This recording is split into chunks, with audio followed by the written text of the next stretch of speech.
पाकिस्तानियों तैयार हो जाओ, वो लम्हा आ गया है जिसका बरसों से इंतज़ार था। अब आपको ना थाईलैंड जाना पड़ेगा ना एथोपिया। स्वीडन ने इस्लामाबाद में वीज़ा सर्विसेज दोबारा बहाल कर दी हैं। अब तालीम हो, रोज़गार हो या फिर फैमिली रीयूनियन, सब कुछ मुमकिन है, वो भी पाकिस्तान में बैठकर। ये व्लॉग उन तमाम अफराद के लिए है जो यूरोप जाकर सेटल होना चाहते हैं या फिर यूरोज़ में कमाई का बड़ा ख्वाब देखते हैं और अब उसको पूरा करने का वक्त आ चुका है।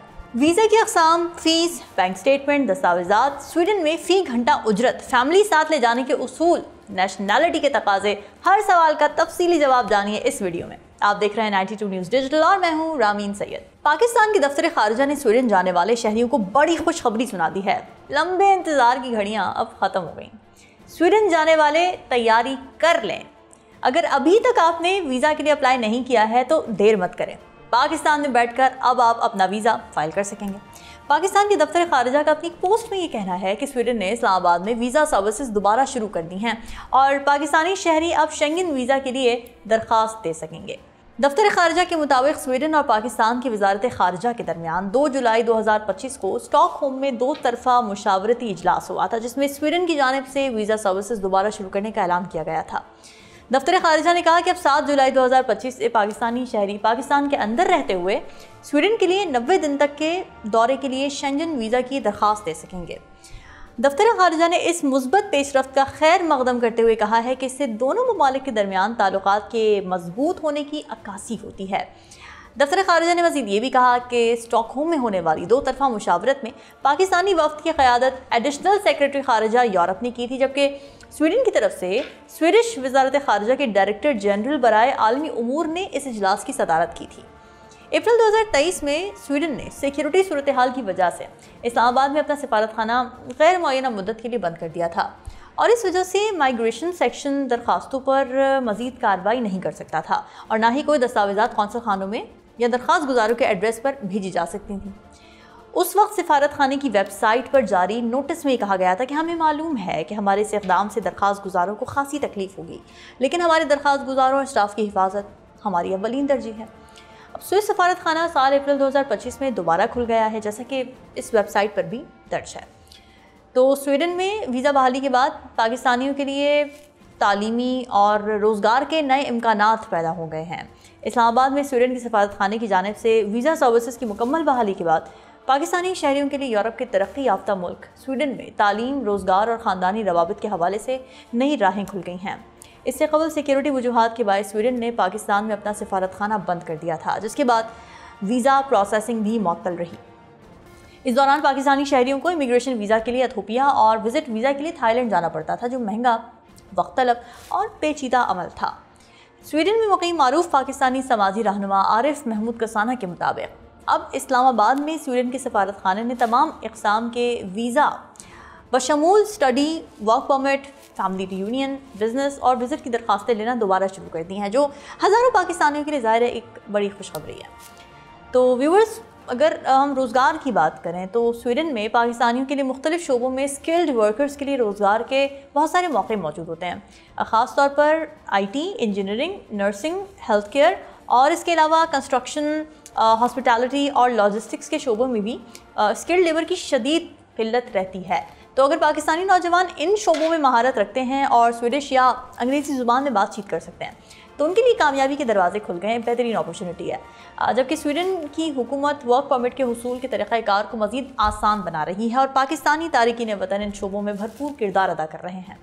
अगर तालीम के मयार की बात की जाए तो यहाँ इंग्लिश प्रोग्राम्स हैं और स्कॉलरशिप्स भी मिल जाते हैं। स्वीडन की यूनिवर्सिटियाँ दुनिया भर में आला तालीमी मयार की हामिल समझी जाती हैं और यहाँ मुतादिद मास्टर्स और PhD प्रोग्राम्स अंग्रेज़ी ज़ुबान में दस्तयाब हैं।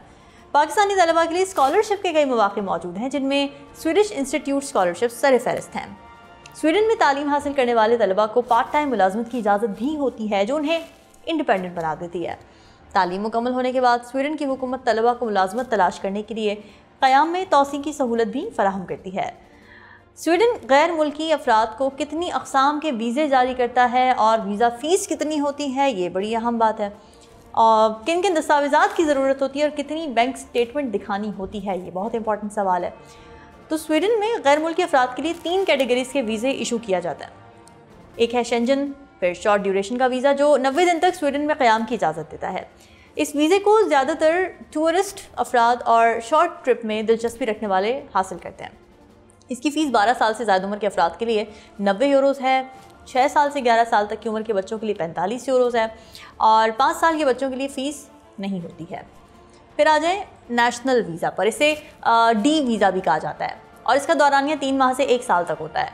बालिग़ अफराद के लिए इस वीज़ा की फ़ीस 60 यूरोज़ और 6 साल से ज़्यादा उम्र के बच्चों के लिए ये वीज़ा बिल्कुल मुफ्त है। इसके अलावा स्वीडन लॉन्ग टर्म ड्यूरेशन का वीज़ा जैसे कि वर्क परमिट भी जारी करता है, जिसकी फ़ीस तकरीबन 186 यूरोज़ के करीब है। स्टूडेंट वीज़ा की फ़ीस 1000 स्वीडिश करोना, जबकि फैमिली रियूनियन वीज़ा के लिए 1500 स्वीडिश करोना दरकार होते हैं। तालीम या तहक़ीक़ के लिए आने वाले फिर NGOs के नुमाइंदगान और EU के ख़ानदानों के मेंबर वीज़ा फ़ीस में छूट के मुस्तहक़ होते हैं। डॉक्यूमेंट्स की अगर बात की जाए तो पासपोर्ट, फिर पासपोर्ट साइज़ तस्वीर, मुकम्मल शुदा दरख्वास्त फॉर्म, ट्रैवल इंश्योरेंस जो कम से कम 30,000 स्वीडिश करोना को कवर करती हो, रेजिडेंस और कवर लेटर्स और फिर बैंक स्टेटमेंट शामिल है। मुख्तसर मुद्दत के डी वीज़े के लिए आखिरी 3 माह से 6 माह की बैंक स्टेटमेंट लाजमी होती है। इसके अलावा आपके पास कम से कम रोज़ाना 450 स्वीडिश करोना के हिसाब से अखराजात की रकम मौजूद होना ज़रूरी है। अब आ जाते हैं कि पाकिस्तानी दरख्वास्त गुजारों के हवाले से क्या इन्फॉर्मेशन है। तो उनके लिए लाजमी है कि उनकी गुज़िश्ता 6 माह की बैंक स्टेटमेंट 15 लाख से 25 लाख रुपए के दरमियान मेंटेन्ड हो और ये बैंक स्टेटमेंट 1 हफ़्ते से लेकर 15 दिन से ज़्यादा पुरानी नहीं होनी चाहिए। जॉब सीकर या वर्क परमिट के लिए माहाना 13,000 स्वीडिश करोना के बराबर एक बैकअप होना भी ज़रूरी है और हर 3 महीने बाद अपडेट ऑर्डर्स देना पड़ते हैं।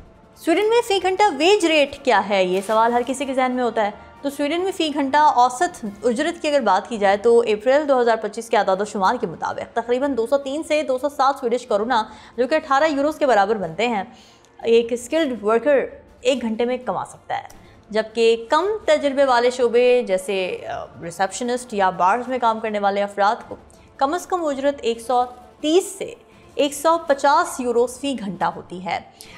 अगर स्टूडेंट्स की बात की जाए तो उनको हफ्ते में सिर्फ 20 घंटे काम करने की कानूनी तौर पर इजाज़त होती है।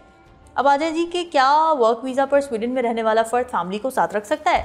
तो स्वीडन में वर्क वीज़ा पर रहने वाला अफराद अपनी फैमिली को साथ रख सकता है, लेकिन इसके लिए कुछ अहम शराइत होती हैं जो कि पूरी करना ज़रूरी होता है। स्वीडन की इमिग्रेशन एजेंसी के लॉस के मुताबिक वर्क परमिट होल्डर अपने साथ इन अफराद को ला सकता है, जैसे कि बीवी और 18 साल से कम उम्र के बच्चों को साथ रख सकता है।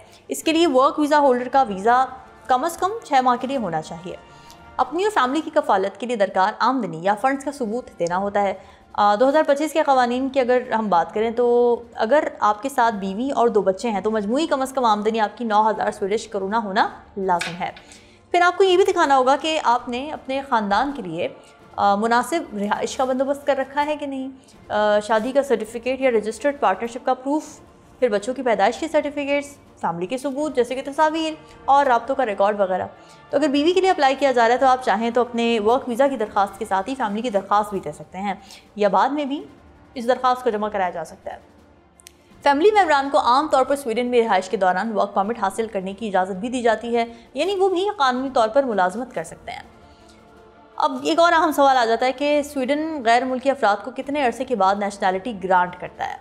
तो स्वीडन आम तौर पर गैर मुल्की अफराद को 5 साल मुसलसल कानूनी रिहाइश के बाद नेशनैलिटी हासिल करने की इजाज़त देता है, लेकिन ये मुद्दत मुख्तलिफ हालात में मुख्तलिफ हो सकती है। अगर आपने पिछले 5 साल स्वीडन में कानूनी तौर पर बग़ैर वक्फ़े के मुक़ीम रहे हैं, क़याम किया है, आपका कोई क्रिमिनल रिकॉर्ड नहीं है, फिर आपके शनाख्ती सबूत मुस्तनद हैं यानी पासपोर्ट वगैरह असली हैं, तो आपने स्वीडन के मुआशरे में एडजस्ट होने की कोशिश की हो, ज़ुबान या काम वगैरह सीख लिया हो, तो आपको स्वीडन की नेशनैलिटी ग्रांट की जा सकती है। रिहाइश का वक्त वर्क परमिट, फैमिली वीज़ा या रेफ्यूजी स्टेटस पर गुजारा जा सकता है। स्टूडेंट वीज़ा पर गुजारा वक्त आमतौर पर मुस्तकिल क़याम में शुमार नहीं होता। अगर आपके क़याम में वक्फ़ा आया हो या फिर आपने स्वीडन से तवील मुद्दत के लिए बाहर सफ़र किया हो तो फिर ये मुद्दत दोबारा से शुमार हो सकती है। तो व्यूअर्स, स्वीडन में वीज़ा सहूलियात की बहाली पाकिस्तानी तलबा, पेशावर अफराद और ख़ानदानों के लिए एक नए दौर का आगाज़ है। ये ना सिर्फ तालीमी, समाजी और इक़्तिसादी मौक़े की तरफ एक मुस्बत कदम है, बल्कि दोनों ममालिक के दरमियान ताल्लुक़ात को मजबूत बनाने का भी बाइस बनेगा। अगर पाकिस्तानी नौजवान दियानतदारी, मेहनत और महारत के साथ आगे बढ़ें तो स्वीडन में उनके लिए तरक्की की बहुत वसी गुंजाइश मौजूद है, या यूँ कह लें कि पाकिस्तानियों के लिए तरक्की की नई राहें खुलेंगी। तो व्यूवर्स, अब मज़ीद इंतज़ार ख़त्म हो चुका है और ख्वाबों को मौखर करने का जवाज़ नहीं रहा। स्वीडन की वीज़ा सर्विसेज की बहाली सिर्फ एक ख़बर नहीं है, बल्कि ये एक अपॉर्चुनिटी है, एक gateway to enter in Europe है, एक नई शुरुआत है। तालीम हासिल करना है, करियर बनाना है, फैमिली को बेहतर मुस्तकबिल देना है, तो तैयार हो जाए, क्योंकि स्वीडन आपको पुकार रहा है। आज ही वीज़ा फाइल करें, डॉक्यूमेंट्स रेडी करें और उस नई ज़िंदगी की तरफ कदम बढ़ाएं जो आपका इंतज़ार कर रही है। अगर वीडियो पसंद आई हो तो लाइक करें, सब्सक्राइब करें और उन तमाम दोस्तों के साथ लाजमी शेयर करें जो स्वीडन जाने का ख्वाब रखते हैं। फिलहाल मुझे दीजिए इजाज़त। अल्लाह हाफ़िज़।